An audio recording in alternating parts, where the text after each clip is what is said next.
Bom dia, irmãos. Vamos ter só mais uma palavra de oração? Senhor, nós te agradecemos mesmo, Pai, por mais essa oportunidade que temos, Pai, de estarmos reunidos como parte do Teu corpo, Senhor. E te pedimos, Pai, para que o Senhor fale conosco, Pai, o Senhor continue falando conosco. Te agradecemos pelo primeiro momento, Pai, pela lembrança da Tua salvação, Pai. E te pedimos para que aqui o Senhor continue falando, Pai, e naquilo que o Senhor deseja ganhar os nossos corações, nos transformar, Pai, que o Senhor fale. Te pedimos no nome do Senhor Jesus. Amém. Vamos estar abrindo nossas Bíblias em 1 Coríntios, capítulo 1, os versículos 1 e 2. 1 Coríntios 1, versos 1 e 2. A gente vai estar lendo agora.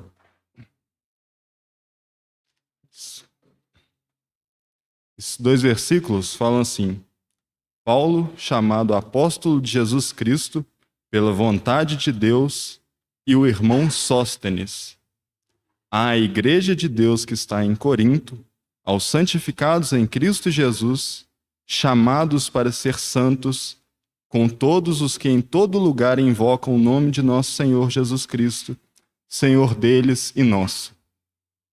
Eu fico impressionado, com a palavra do Senhor, porque a gente ficou, enquanto a gente estava estudando Romanos, quando a gente entrou no capítulo 16, eu pensei, eu acho que isso que vai ser, uns 3 irmãos vão compartilhar, a gente vai passar rapidinho, e a gente ficou mais de 1 ano estudando Romanos 16, que a princípio eu estava achando que ia ser só despedida.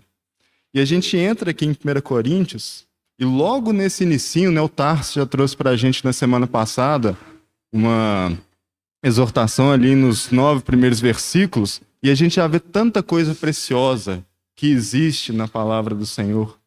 E nesses versículos 1 e 2 já tem algo que eu acho que, se nós nos atentarmos, o Senhor pode falar muito aos nossos corações. Eu lembro que quando eu comecei a ler o Coríntios para estar estudando, esses 2 versículos, em especial o versículo 2, me chamou muito a atenção, porque aqui, o que está acontecendo? A gente ainda está na introdução do livro, da carta, Paulo ele estava escrevendo e ele fala para quem que ele estava escrevendo essa carta. Ele fala, é a igreja de Deus que está em Corinto. E ele segue, aos santificados em Cristo Jesus, chamados para ser santos. Mas aí ele fala, com todos os que em todo lugar invocam o nome de nosso Senhor Jesus Cristo, Senhor deles e nosso. Então, irmãos, aqui, embora Paulo ele está escrevendo, direcionando aos irmãos ali de Corinto, essa carta também tem aplicações para nós hoje, porque é dito que são para todos os que em todo lugar invocam o nome do Senhor. Nós, aqui no Brasil, em 2024, estamos inclusos nisso. Os irmãos ali na época ali de Jerusalém também estavam inclusos nisso. Todos aqueles que invocam o nome do Senhor estão inclusos nisso que Paulo está falando aqui. E à medida que eu fui lendo, eu fui parando para pensar nesse versículo, eu fui ficando um pouco confuso. O Tarso já até falou disso na semana passada também. Porque você vê assim, santificados em Cristo Jesus, chamados para ser santos. E eu achei isso meio estranho, porque Paulo está falando alguma coisa que já aconteceu, mas ele fala que fomos chamados para isso.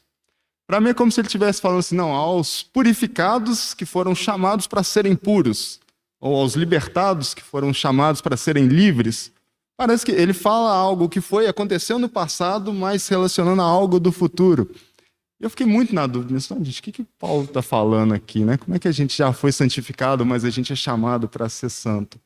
E aí eu comecei a ver o que alguns irmãos falam sobre isso, e é até algo bem simples da gente entender,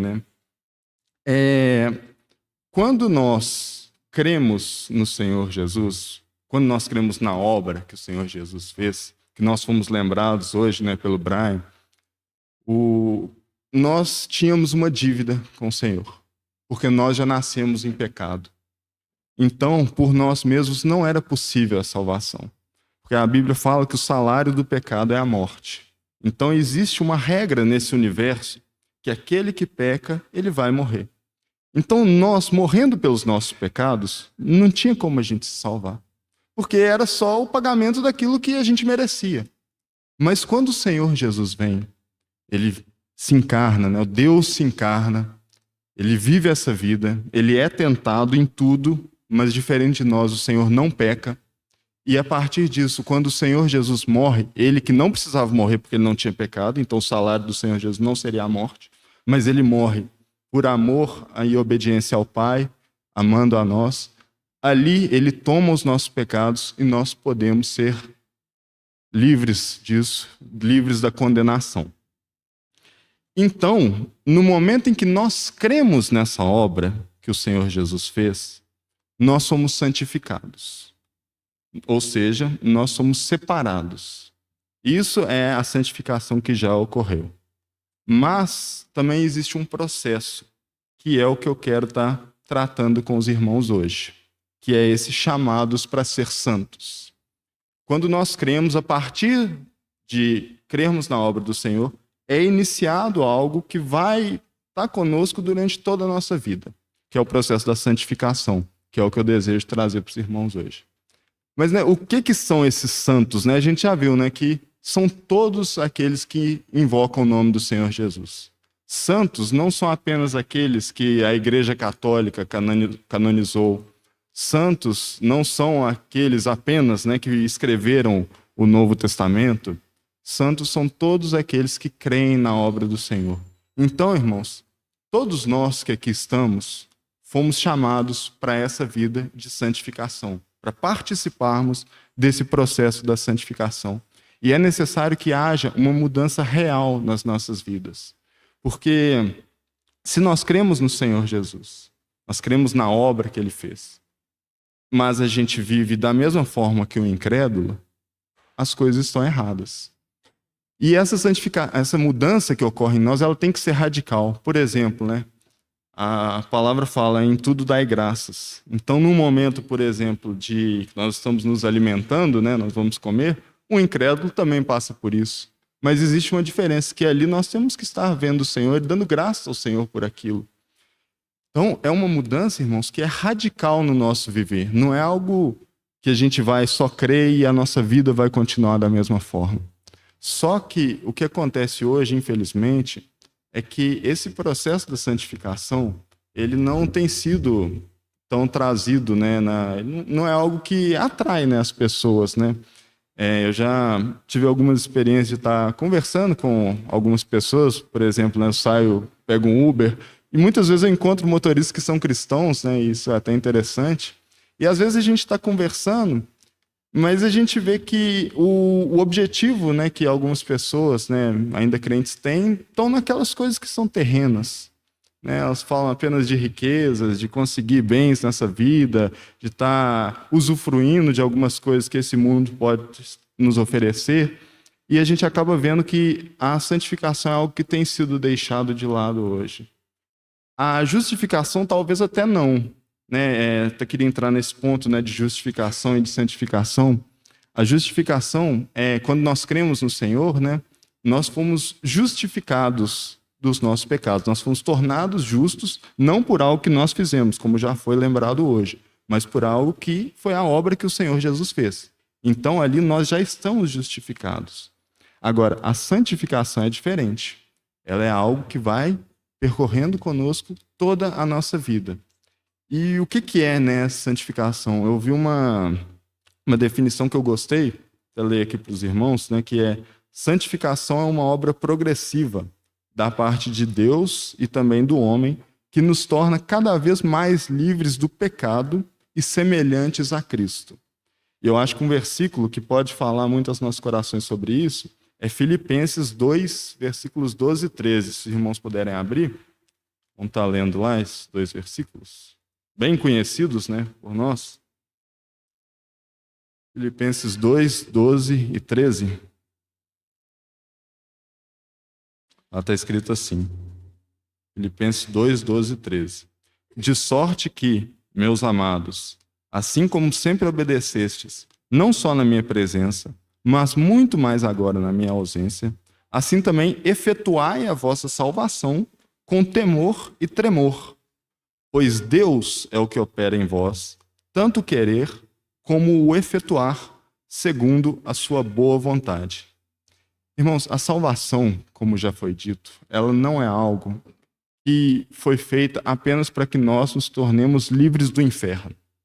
Não é só algo que vai mudar a nossa vida pós a nossa vida aqui na Terra.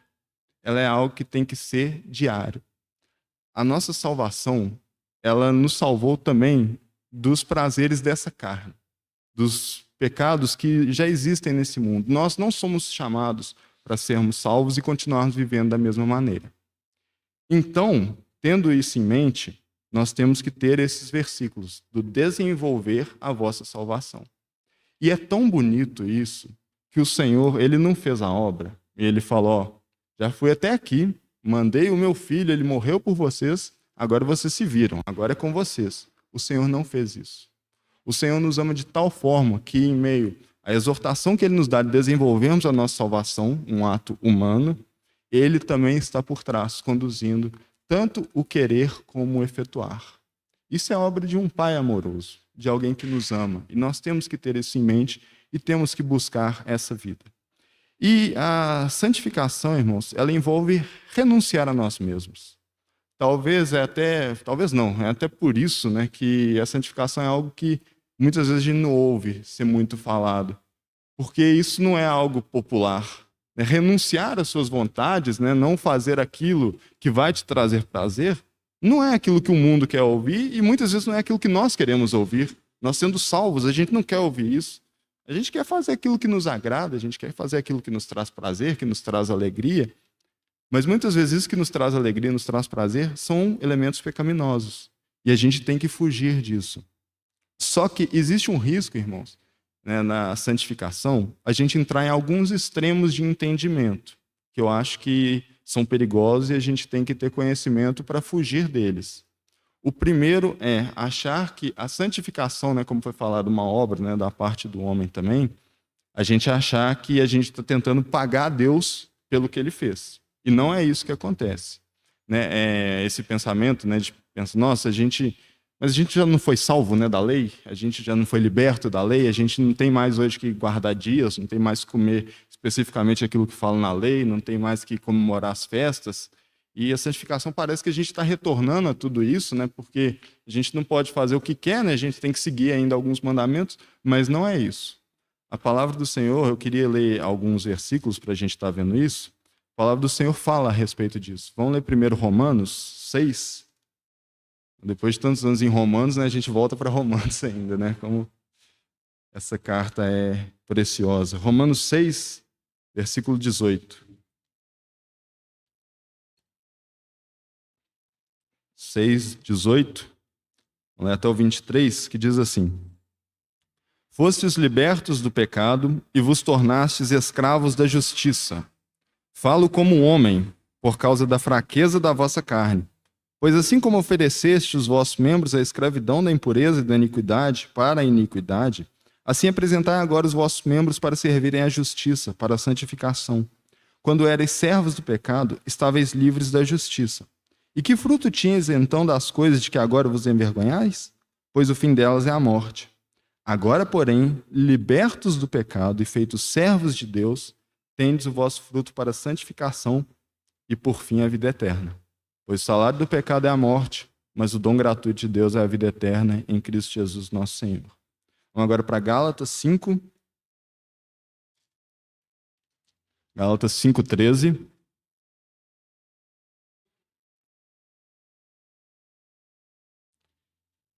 Que diz assim, Gálatas capítulo 5, versículo 13. Vós, irmãos, fostes chamados à liberdade. Não useis, porém, a liberdade para dar ocasião à carne, mas servi-vos uns aos outros pelo amor.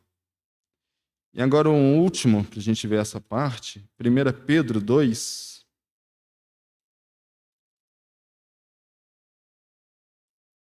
versículos 15 e 16. 1 Pedro 2, 15 e 16, que diz: Pois é a vontade de Deus que, pela prática do bem, façais emudecer a ignorância dos insensatos como livres, e não tendo a liberdade como desculpa para a malícia, mas vivendo como servos de Deus. Irmãos, como nós fomos livres, como já foi dito, nós fomos libertos também dos prazeres e dos pecados da carne. Os incrédulos, eles até falam, né, alguns, né, dizem com horror aos cristãos, de que, mas ser crente é ruim demais, crente não pode beber, crente não pode fumar, crente não pode ter relação sexual antes de casamento, crente... E vai uma série de coisas. Só que, irmãos, essas coisas, esses prazeres carnais, eles são prisões. Porque o incrédulo ele não consegue escapar disso. E essas coisas não trazem plena satisfação. Então, quando eles vivenciam essas coisas, eles estão tendo alguns prazeres, mas que não são satisfatórios. E nós, que cremos no Senhor, fomos libertos disso. Então, essa liberdade que nós temos nos trouxe liberdade também dos prazeres dos pecados terrenos. E fizeram com que nós fôssemos servos de Cristo. Ser servo de Cristo, ser escravo de Cristo, não é uma prisão. É o melhor lugar que nós podemos estar. É a melhor coisa que pode acontecer com um ser humano, é ser um servo de Cristo. É onde nós temos o verdadeiro prazer satisfatório. A gente vai ver isso daqui a pouco. Então, irmãos, crer no Senhor e continuar vivendo, né, nos prazeres, nas coisas do pecado, é sem sentido. Porque a gente vai voltar a ser prisioneiro daquilo que a gente foi liberto. Igual o Pedro fala também, né, na sua carta, sobre o cachorro que retorna ao vômito e o porco lavado que retorna à lama. Não faz o menor sentido isso. Então nós temos que buscar viver essa vida de forma digna da vocação que nós fomos chamados, como é dito lá em Efésios. E além, irmãos, desse extremo que a gente tem, né, de achar, né, que a gente está tentando pagar a salvação do Senhor com a santificação, existe também um outro extremo que eu acho igualmente perigoso, que alguns irmãos eles chegam nessa conclusão por alguns textos, como por exemplo Mateus 5,48, fala, não precisa abrir não, mas diz, portanto, sede vós perfeitos, como perfeito é o vosso Pai Celeste. E também 2 Coríntios 7,1, que fala, purifiquemo-nos de toda a impureza da carne, como do Espírito, aperfeiçoando a nossa santidade no temor de Deus.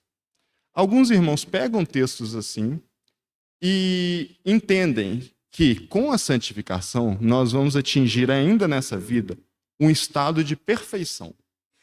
E é possível que, vivendo com o Senhor, um dia, ainda nessa vida, a gente nunca mais vai pecar. Mas, irmãos, não é isso que esses textos estão falando. Esses textos estão apontando para nós um modelo, eles estão apontando um alvo. Eles não estão falando assim, que um momento nessa vida aqui você ainda vai chegar nisso. Não é isso. Eles estão apontando um modelo que nós sim devemos almejar. Nós devemos almejar sermos perfeitos como nosso Pai é perfeito. Nós devemos sim desejar sermos purificados de toda impureza. Só que, irmãos, infelizmente a gente não vai atingir isso nessa vida. E se esses textos estivessem falando que isso vai acontecer nessa vida, a gente já está entrando, a Bíblia ia estar entrando em contradição com a própria Bíblia. Porque existem alguns textos que eu gostaria de ler também só para a gente estar reforçando, que indicam o completo oposto disso. Aí, né, o primeiro extremo, né, a gente viu alguns exemplos no Novo Testamento, né, porque é após a vinda do Senhor Jesus. Agora a gente pode ver também alguns exemplos no Velho Testamento, como, por exemplo, Provérbios 20, versículo 9.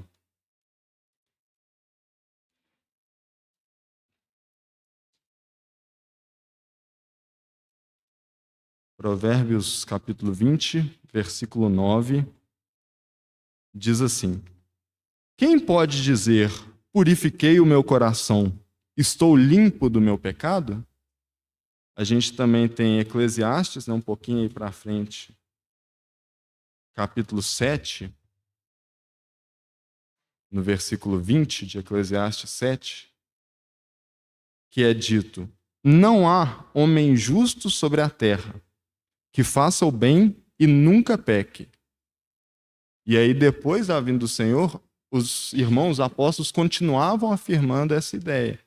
Por exemplo, a gente vê lá em Tiago, capítulo 3, mais para o finalzinho ali,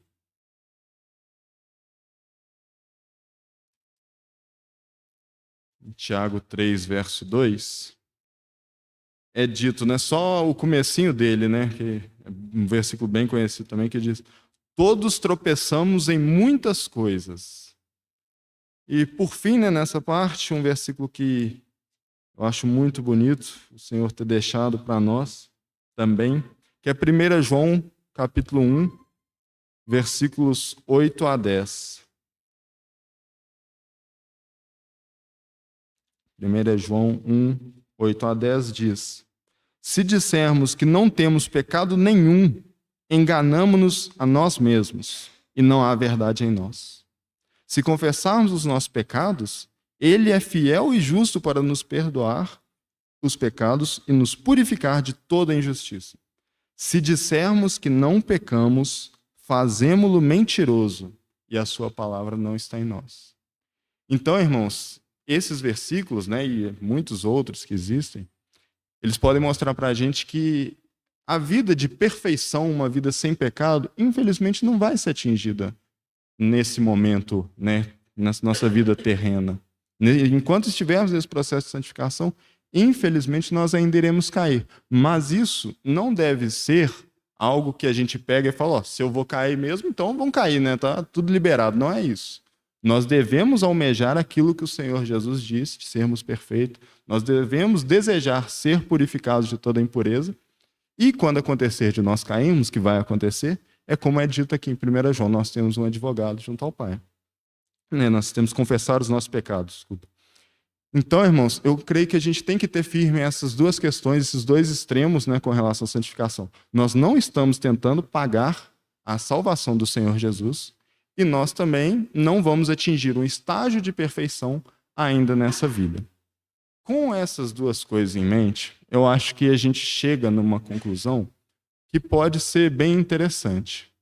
Porque, irmãos, quando a gente vê o que é esse processo de santificação e o que decorre, né, dele, a gente vê que todos nós estamos passando por esse processo. Todo mundo aqui está passando por esse processo. Ninguém atingiu ainda um estágio que pode falar assim: ó, eu estou livre. Às vezes, né, eu gosto muito de Paulo. Às vezes a gente pode olhar para Paulo e pensar: não, gente, acho que talvez Paulo atingiu, né? Ele vivia aquela vida lá, ele sofreu um naufrágio, ele foi apedrejado, passou por tanta coisa, talvez ele atingiu. Mas nem Paulo atingiu, porque ele fala, né, lá em Filipenses que não que já tenha alcançado ou que seja perfeito, mas prossigo para alcançar aquilo para o que fui alcançado por Cristo Jesus. Irmãos, nem mesmo uma vida que você se entrega totalmente, né, que você é apedrejado, que você sofre extremos pelo nome do Senhor Jesus, pode fazer com que você fale: estou livre, estou purificado, eu não vou pecar, eu não tenho mais esses problemas. E com isso, a gente chega na conclusão, que eu acho, né, que eu cheguei nessa conclusão, né, vamos ver os irmãos também, que a gente tem que ser misericordioso para com nossos irmãos. Porque a gente tem uma tendência de ver os nossos irmãos em pecado, passando por algumas situações difíceis, e acabar, né, levando alguma dureza que não condiz com a forma como o Senhor trata na palavra, né? Assim, o Senhor trata o pecado com dureza, claro, mas não, a nossa forma, né, que a gente pode vir a levar pode ser de uma forma errada. Eu quero que a gente entenda isso bem, porque esse pensamento ele pode ser perigoso para alguns lados. Então, vamos ler lá Gálatas, capítulo 6, versículo 1.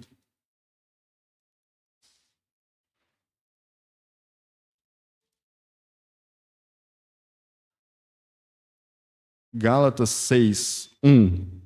Diz assim, é um versículo que a gente viu, né, durante nossos estudos com os jovens, quando a gente estava estudando Gálatas, e ficou bem forte para mim, que diz: irmãos, se alguém for surpreendido em alguma ofensa, vós que sois espirituais, corrigiu tal com espírito de mansidão, mas olha por ti mesmo, para que não sejas também tentado. Irmãos, quando eu falo, né, que todos nós estamos passando por esse processo de santificação, eu não quero falar para os irmãos também, ó, que não existem irmãos que eles estão num estágio mais avançado que outros. É porque existem cristãos que são carnais, pessoas que de fato creem no Senhor, mas acabam vivendo para os prazeres da terra. E existem cristãos que eles têm buscado o Senhor de fato, eles têm desejado, ainda que caiam muitas vezes, né? A gente vê esse exemplo de Paulo, por exemplo. Mas cabe a gente ter esse entendimento de que existem alguns irmãos que estão mais avançados, só que isso também não deve gerar para aquele irmão que está mais avançado, né, um pensamento de soberba, né, de pensar, não, eu estou melhor do que os outros, né, porque seria até contraditório.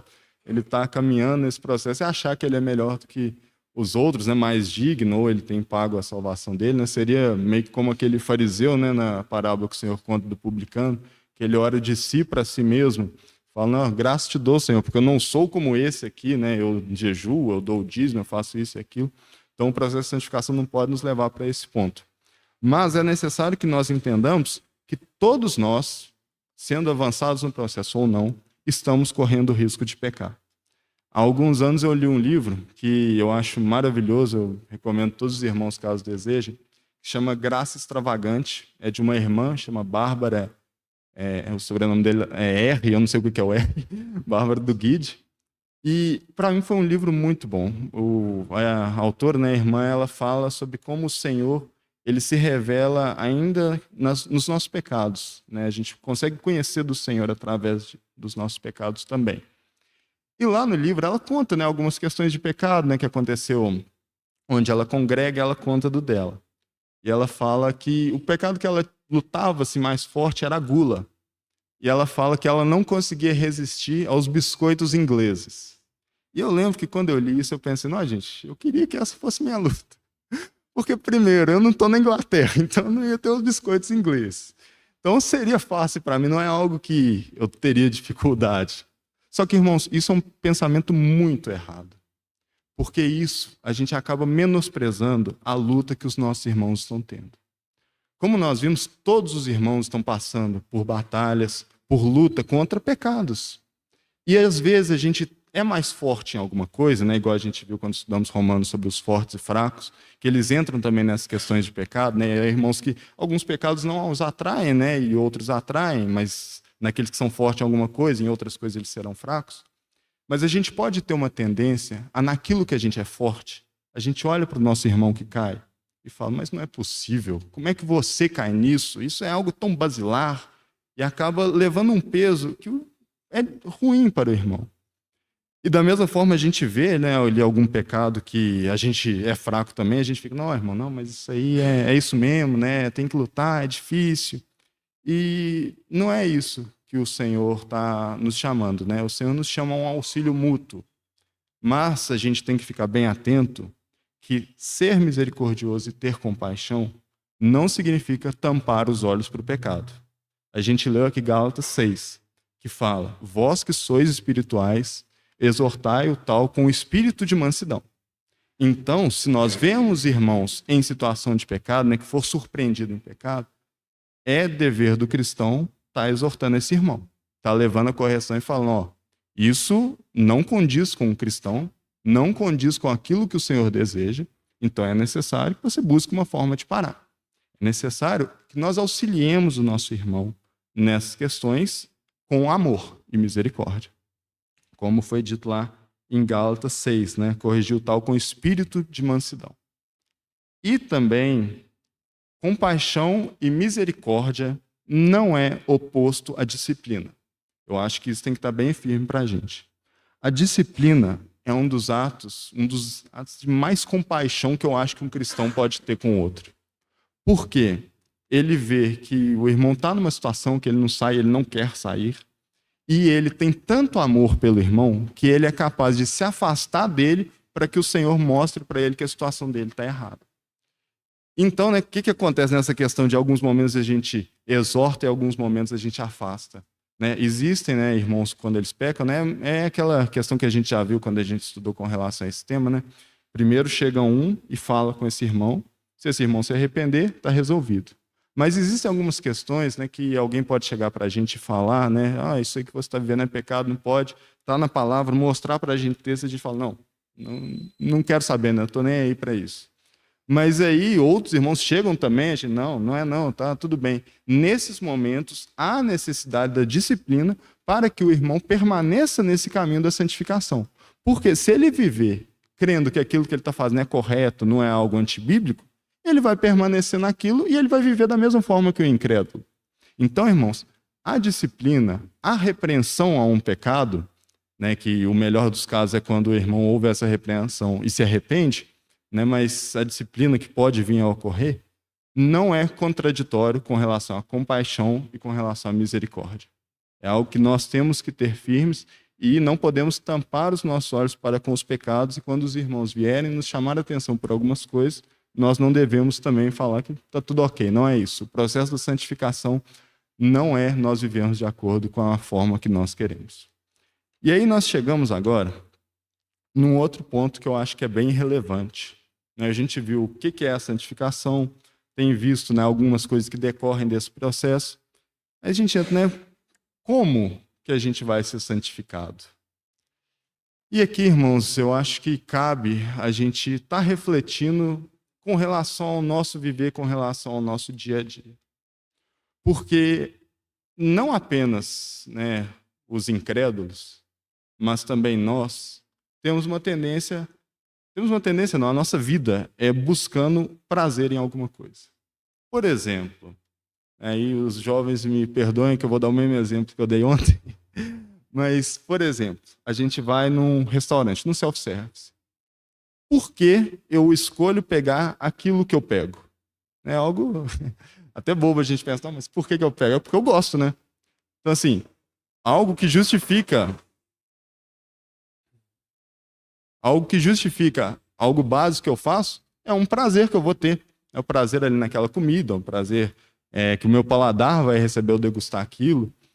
E a gente pode pensar também, não, mas em alguns momentos isso não é válido, né? Por exemplo, o horário que eu acordo, por exemplo, eu gostaria que fosse um pouco mais tarde, né? Mas por que eu acordo naquele horário? Porque eu vou trabalhar. E por que eu trabalho? Né? O trabalho também nem sempre é prazeroso, né? Mas a gente trabalha em busca de um salário, em busca de receber algo que a gente vai poder comprar, ou que é necessário para a nossa sobrevivência, ou algo que a gente gosta. Então, irmãos, todos os nossos atos, eles são buscando algum conforto, algum prazer. Isso não é válido só para os incrédulos, nós também vivemos dessa forma. E com isso, a gente chega num obstáculo, vamos colocar assim, para a santificação. Porque eu falei antes que isso não é, a santificação não é algo que é tão divulgado nos dias de hoje, porque ela vai completamente contrária aos desejos humanos. Porque ali, a gente não, na santificação, a gente não pode agradar o nosso eu. E aí é um problema.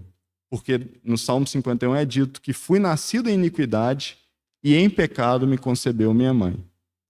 Com isso em mente, nós chegamos na conclusão de que os prazeres que nós buscamos, né, que o ser humano, como eu falei, vive em busca de prazeres e de satisfação, o que a gente vai buscar vai estar naqueles prazeres do pecado. Porque se a gente nasceu em pecado, né, nascemos na carne, nós somos carnais. E o nosso prazer vai estar nessas coisas. Todos os pecados que nós cometemos é em busca de algum prazer. Todos, não tem exceção. Se a gente mente, por exemplo, a gente mente tentando salvar a nossa honra, evitar que aconteça algum problema, né, para algo que a gente deveria ter feito, a gente mente escondendo, ocultando aquilo. Se a gente vê pornografia, é buscando ter um prazer que pode ser adquirido por meio do nosso próprio corpo. Se a gente oculta alguma coisa ali na declaração do imposto de renda, a gente está tentando segurar um dinheiro que deveria ser dado ao governo, né, a César, o que é de César, e a gente está ocultando para nós, para que através daquele dinheiro a gente consiga obter benefício para nós mesmos. Todos os pecados que a gente comete, eles são em busca de algum prazer, de alguma forma. Não existe uma exceção para isso. E aí, fica difícil então, né? Porque se a gente vive em busca de prazer e os nossos prazeres estão nas coisas da carne, como é que a gente vai ser santificado? Eu queria, irmãos, poder chegar aqui, os irmãos falam, eu estudei esses últimos 3 meses e eu cheguei na fórmula mágica da santificação. Você vai ler a Bíblia 2 horas por dia, você vai orar tantas vezes, você vai jejuar 1 vez por mês, 1 vez por semana, e assim vai. Mas não existe fórmula mágica. O que é necessário para que nós venhamos a viver esse processo de santificação é conhecer o nosso Senhor, é conhecer o nosso Deus de verdade. Porque nós estamos aqui, né? A maioria de nós aqui vem na reunião todo domingo, alguns vêm também na terça-feira, vêm nas reuniões de jovens. Mas não é isso, irmãos, que vai fazer com que nós sejamos levados a esse processo de santificação exclusivamente. nós temos que ter um conhecimento genuíno de quem é o nosso Senhor, de quem é o nosso Mestre. E quando eu penso nisso, eu sempre sou remetido ali à história de Jó. Gostaria que a gente lesse só alguns trechos do começo e do final ali do livro de Jó. Jó, capítulo 1. E eu acho que essa história de Jó, ela pode falar aos nossos corações com relação a esse processo também.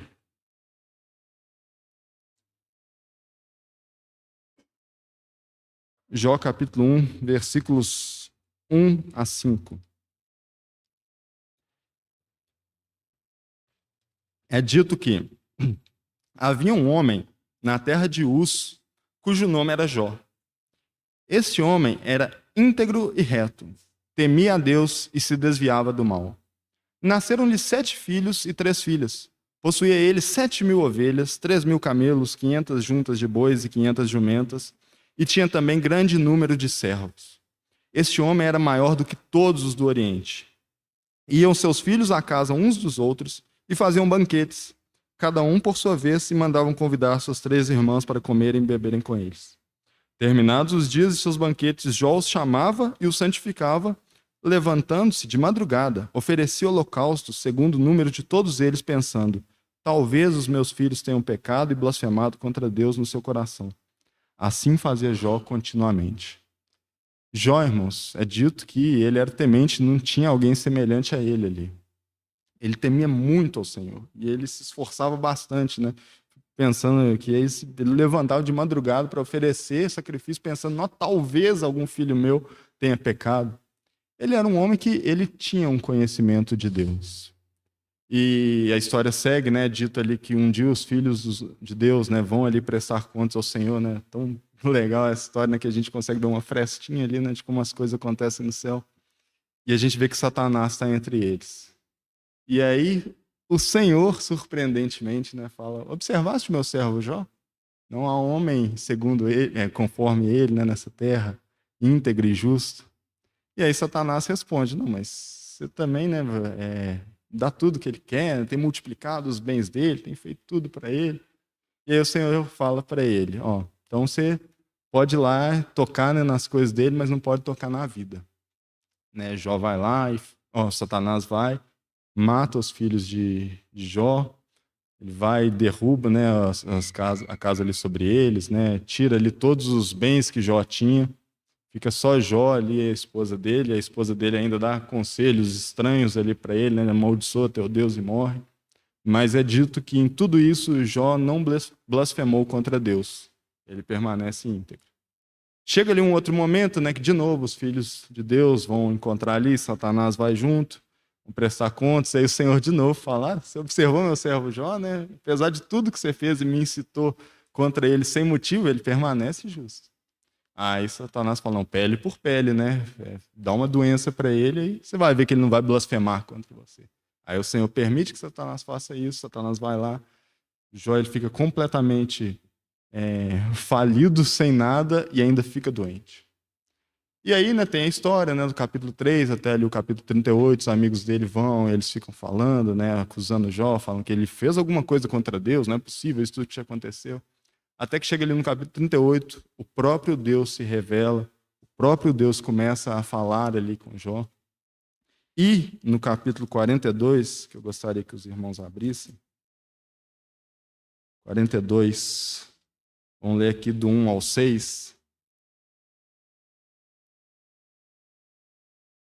É dito que: então respondeu Jó ao Senhor: eu sei que tudo podes, nenhum dos teus planos pode ser impedido. Quem é aquele, perguntaste, que sem conhecimento encobre o conselho? Certamente falei do que não entendia, coisas maravilhosas demais para mim que eu não compreendia. Escuta-me, disseste, e eu falarei. Eu te perguntarei e tu me responderás. Com os ouvidos eu ouvira falar de ti, mas agora te veem os meus olhos. Por isso me abomino e me arrependo no pó e na cinza. Irmãos, não existe uma maneira de santificação sem conhecer de verdade quem Deus é. Sem conhecermos de verdade quem é o Senhor Jesus. o que ele fez, o que ele promete para nós. Irmãos, é dito, né, na palavra lá em Salmo, para depositarmos os nossos fardos perante o Senhor. O Senhor fala, né, quando ele veio, o Senhor Jesus, que o jugo dele é leve. Então, às vezes a gente fica tão com os olhos nas coisas desse mundo e tentando viver por um esforço nosso, e isso não dá certo. Isso não vai nos levar para esse processo, para esse caminho da santificação. Nós temos que conhecer quem é o Senhor. A gente viu ali, irmãos, que Jó, ele fazia obras, ele tinha conhecimento, ele era um homem íntegro e reto. Mas depois que ele passa por aquele processo todo, né, que a gente viu, o Senhor fala ali para Satanás, você observaste, né?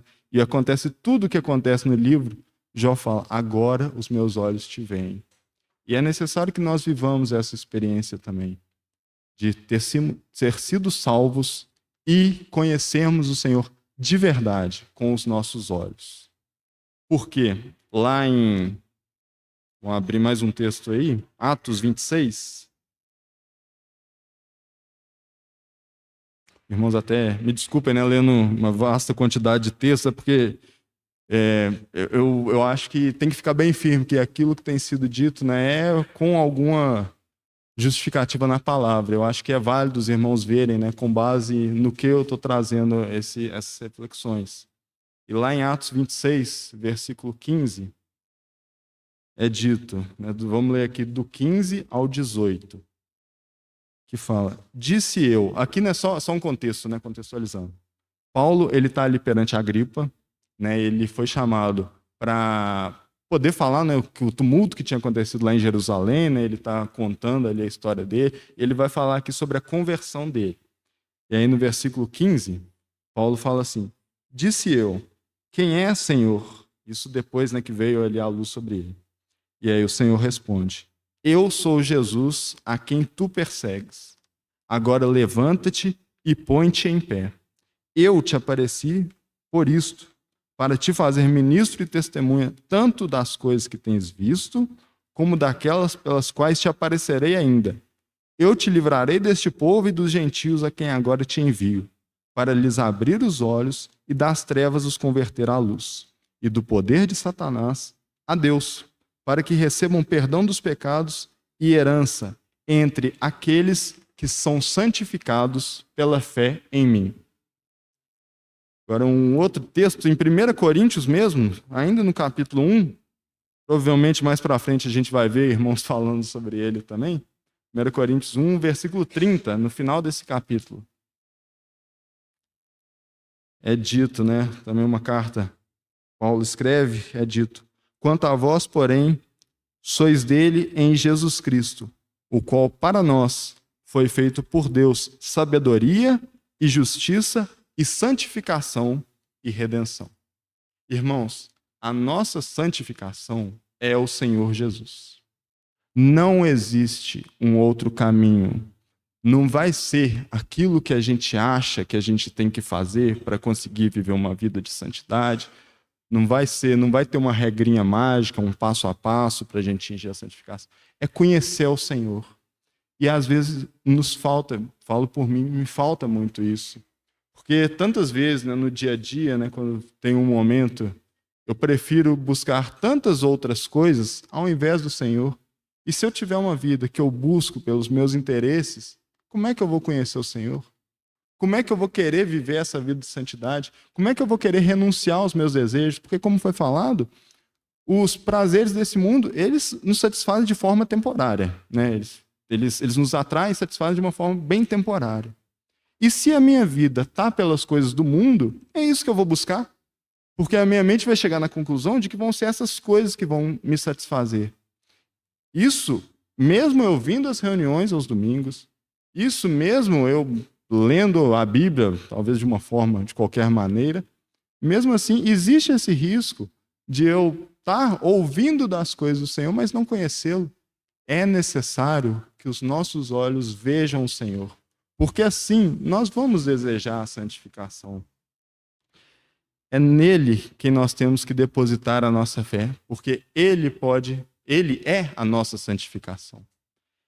E aí, irmãos, tendo visto isso, a gente agora chega numa pergunta, que eu acho que é uma pergunta talvez inicialmente justa, mas que a gente vê pela palavra que não é. Se nós já fomos santificados, né? Foi disso, santificados em Cristo Jesus, lá no versículo que a gente leu no começo, versículo 2 de 1 Coríntios. Por que então que a gente não aproveita o melhor dos dois mundos, né? A gente já sabe que a gente está salvo, a gente foi justificado, então vamos viver essa vida aqui de acordo com os prazeres, né? De acordo com aquilo que vai satisfazer a nossa carne, porque afinal nós nascemos em pecado, vamos satisfazer a nossa carne, já que o ser humano ele vive buscando satisfação. Mas, irmãos, é uma ideia talvez boa olhando para os olhos humanos, mas que é rechaçada pela palavra.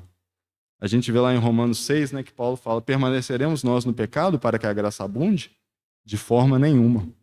Como viveremos no pecado, nós que para ele morremos? Então, irmãos, essa ideia não cola, né? A gente foi chamado para viver a santificação, foi chamado para renunciar ao nosso eu, e a gente viu que nós temos que conhecer o Senhor, mas como é que a gente vai fazer isso, né? Por que que a gente vai fazer isso, na verdade? Se as coisas do mundo nos atraem tanto, se os prazeres do pecado eles vão nos dar algum prazer, a própria Bíblia fala isso, a gente vai ver uns textos. Por que que a gente vai buscar a santificação? Irmãos, eu entendia há um tempo atrás que eu deveria obedecer ao Senhor simplesmente porque o Senhor falou: faz isso, eu tenho que fazer.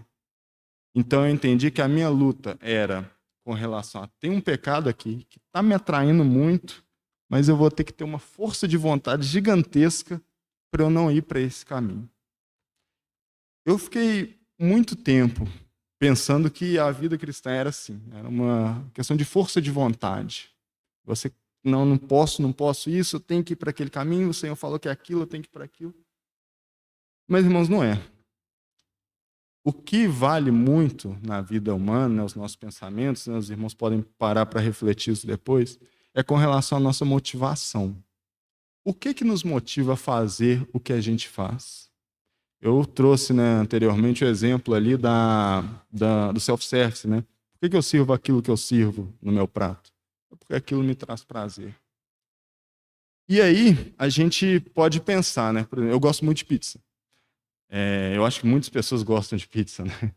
E por que algumas pessoas, às vezes, elas fazem dieta, e aí ela tem uma oportunidade ali de comer uma pizza, mas ela fala: não vou comer a pizza. Eu vou comer aqui um alface, um tomate, um pepino, e isso aqui é o que vai me satisfazer. Por que ela abre mão de um prazer, que vai ser ali comer a pizza, por uma outra coisa que... Eu não gosto muito de picles, não, mas então o exemplo se aplica a mim, talvez alguns irmãos gostem. Mas por que ela abre mão daquilo que ela gosta muito por alguma outra coisa? É porque ela tem em vista algo maior do que aquela satisfação que vai ser temporária. Então você pensa nessa pessoa que está em dieta, ela comeu ali a salada, né, o picles, porque ela tem em vista a saúde dela, ela tem em vista melhorar, ter uma forma física que ela deseja, ou emagrecer, e etc, etc, pode ter muita motivação. E a gente vê que essa motivação para ter feito isso foi maior do que a motivação para ter feito outra coisa. Então, a questão da motivação é algo muito forte para nós. Qual que é a relação disso com a santificação, né? Porque o comer, né? Não estou falando que é o comer, né? É isso que a gente tem que procurar, é dieta, não é isso não. Qual que é a relação, né, desse exemplo que eu estou dando da motivação com o pecado, com a santificação? Porque quando a gente peca, irmãos, a gente pesa, mesmo que inconscientemente, a gente pesa o que aquilo vai nos trazer retorno. Porque os irmãos já pararam para pensar que a gente tem o Espírito Santo dentro de nós, e ainda assim, muitas vezes, a gente escolhe o pecado, a gente peca porque a gente quer. Não tem alguém me forçou a pecar. Não existe isso. A gente peca porque a gente quer. Irmãos, inconscientemente, a gente pesa aquilo que o pecado vai nos trazer. Então, por exemplo, a sonegação de imposto, ela é algo que a gente pesou. A gente pensa: existe um risco até de crime, até de eu ser preso, mas Se eu fizer dessa forma, eu não vou ser pego e eu vou conseguir usufruir daquilo que o dinheiro vai me dar. Existe uma motivação quando alguém adultera, né, de não, existe o risco da minha esposa descobrir, do meu marido descobrir, e eu posso acabar com o meu casamento, mas isso aqui vai me trazer uma satisfação agora. Todas as coisas que a gente faz, todo pecado que a gente comete, ainda que não com essas palavras, não, ou dessa forma de pensamento, a gente pesa e a gente vê que faz sentido para a gente cometer. Então, o que a gente faz? Né? Irmãos, todos os pecados que a gente vai cometer, existem escapatórias. Não tem um pecado que a gente vai cometer que a gente fala, nossa, essa era a única oportunidade. Não tinha um jeito. Porque a Bíblia fala. Lá em 1 Coríntios 10, 13, é dito que não veio sobre vós tentação senão humana. E fiel é Deus, que não vos deixará tentar acima do que podeis resistir. Antes, com a tentação, dará também o escape, para que a possais suportar. Então, irmãos, todas as vezes nós temos oportunidade de escapar. Todos os pecados, existe um caminho. Como foi dito, no adultério, existe a fuga, assim como José fez. Num colar à prova, a gente está lá numa prova na faculdade, difícil, tem uma forma de colar ali. Existe uma forma de você escapar. Na sonegação de imposto, existe uma forma de dar a César o que é de César. Todos os pecados, existe uma escapatória. Mas a gente tem visto essa questão da motivação, essa questão do prazer. Por que a gente vai escapar, né? Eu li um livro há algum tempo também, que foi o livro que me abriu os olhos. Porque que o Senhor usou para me falar muito ao coração. Não me abriu os olhos é forte, né? Mas que o Senhor usou muito para falar comigo. Igual eu falei, né? Eu tinha esse entendimento antes de que a fuga do pecado era algo de resistência. Era algo de eu falar assim, pô, eu quero tanto aquele pecado, só que não, eu vou ter que ser forte. Vou ter que resistir aqui, com a força que eu tenho em mim, eu vou escapar. Algumas vezes isso dá certo. Algumas vezes é possível escapar com a própria força. Mas nem sempre isso vai dar certo. E aí eu fui ler esse livro, que se chama Em Busca de Deus. É do irmão John Piper, um irmão muito precioso, né, que o Senhor usa muito para trazer alguns pensamentos com base nas Escrituras. E nesse livro, irmãos, essa forma de pensar que eu tinha, de fuga do pecado, da resistência com minha força, essa ideia caiu em terra por conta de alguns versículos. Irmãos, quando a gente foge do pecado, existe um sofrimento por essa fuga. Porque a gente tinha uma oportunidade de fazer alguma coisa, por exemplo, colar na prova. Se eu não colo ali, pode ser que eu vou fazer a prova, vou afundar ali, vou tomar recuperação, tomo bomba ali naquilo. E trouxe uma dificuldade para mim que vai afetar toda a minha vida. Então, o pecado, não cometer um pecado, traz alguns sofrimentos. E, cometendo ele, traz prazer. Só que eu creio que eu aprendi com o Senhor, é que a resistência, a fuga ao pecado, traz uma satisfação ainda maior do que cometer o pecado. E aí eu quero tentar mostrar isso para os irmãos rapidamente. O irmão John Piper, ele dá um exemplo. Na verdade, vamos ler um texto primeiro, aí depois eu falo sobre isso. Salmo, capítulo 1, salmo decorado por muitos irmãos. Salmo 1, versos 1 e 2. Os dois primeiros versículos ali do Salmo 1 dizem que bem-aventurado o homem que não anda segundo o conselho dos ímpios, nem se detém no caminho dos pecadores, nem se assenta na roda dos zombadores. Antes tem a sua satisfação na lei do Senhor, ou prazer na lei do Senhor, e na sua lei medita de dia e de noite. Eu decorei esse salmo quando eu tinha 10 para 11 anos com meu pai, e só recentemente que eu fui parar para meditar em algo tão precioso que ele fala. Esses dois primeiros versículos aqui estão falando de um homem que ele tinha umas oportunidades. Ele podia andar segundo o conselho dos ímpios, ele podia se deter ali no caminho dos pecadores e ele podia se assentar na roda dos escarnecedores. Ele fazendo isso, traria alguns prazeres para ele. Porque se a gente faz aquilo que nos traz prazer, ele poderia desejar aquilo e teria prazer na conversa ou no que quer que fosse. Mas antes disso, é dito no versículo 2, ele tem o seu prazer na lei do Senhor. Essa é a chave, irmãos. Ele tinha o prazer na lei do Senhor. Alguma coisa que poderia dar alguma satisfação a ele, sentar ele na roda dos escarnecedores, fazer qualquer coisa que é dito no versículo 1, mas o prazer dele estava na lei do Senhor. Então, a lei do Senhor era melhor do que qualquer outra coisa que ele poderia fazer. E eu acho interessante que eu ia falar anteriormente, né, que o irmão John Piper fala, é que o nosso problema, irmãos, não é porque a gente busca os prazeres desse mundo. O nosso problema é porque a gente se contenta com muito pouco. As coisas desse mundo, elas trazem algum prazer, mas as coisas do Senhor trazem um prazer infinitamente maior, incomparavelmente maior do que as coisas desse mundo. E só é possível a gente entender isso se a gente conhecer o Senhor. Porque se a gente não conhecer o Senhor e aquilo que Ele nos diz, as promessas que Ele fez, a gente não vai conseguir compreender isso. E a gente vai buscar as coisas desse mundo e a gente não vai viver um processo de santificação. O John Piper, né, ele dá um exemplo que é como se nós fôssemos crianças que brincam, né, ali na lama, né, fazendo uns bolinhos de lama, enquanto a gente está sendo chamado para férias na praia. É incomparavelmente maior as férias na praia do que brincar na lama. Uma criança gosta, né? A Helena, ela amava brincar na lama lá em casa. Mas a praia é muito melhor. Se falasse que vamos para a praia, ela ia preferir 1000 vezes. E assim também cada um de nós, né? E a gente tem, né, um exemplo também que eu acho muito legal lá em Jeremias. Vamos abrir lá. Jeremias capítulo 2, versículo 13, que eu acho que dialoga muito com isso que a gente está vendo. Jeremias 2, 13. Porque, irmãos, o viver pelo Senhor, né, o viver buscando aquilo que o Senhor Ele deseja, né, ter a satisfação, né, nas coisas que o Senhor deseja, são muito melhores e são maiores do que o sofrimento que deixar de fazer um pecado vai nos trazer. E a gente lê aqui em Jeremias 2, versículo 13, é dito assim, é Jeremias 2, 13,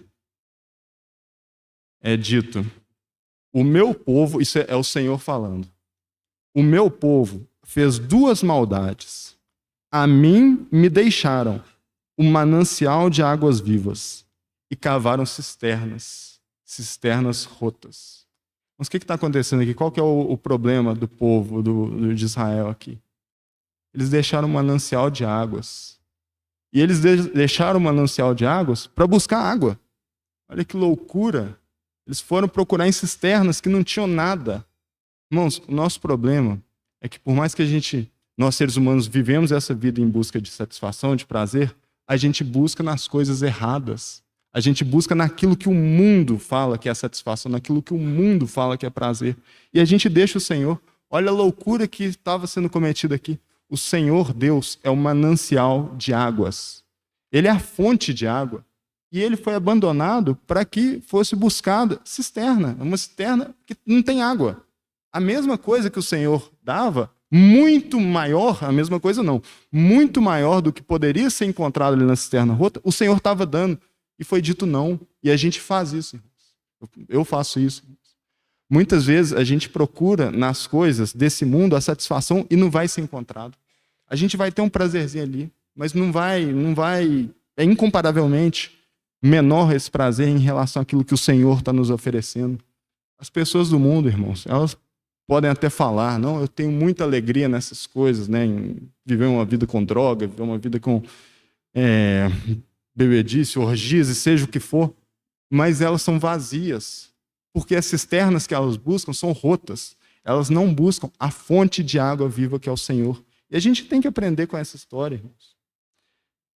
E a gente também pode chegar a pensar, né, não, mas, né, o Gabriel está falando isso, a questão da santificação, né, de buscar o prazer, mas talvez não faça sentido, né, porque a gente vê quantos irmãos que sofreram pelo nome do Senhor. Paulo, que prazer que Paulo tinha, né, ser apedrejado, que prazer ali que os apóstolos tiveram, Pedro, né, segundo a tradição, crucificado ali de cabeça para baixo, né, que tipo de prazer é esse? Mas a Bíblia demonstra, irmãos, que mesmo nos sofrimentos que a gente tem, pelo nome do Senhor, há algum prazer envolvido.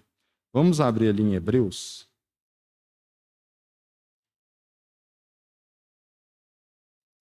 Hebreus capítulo 11.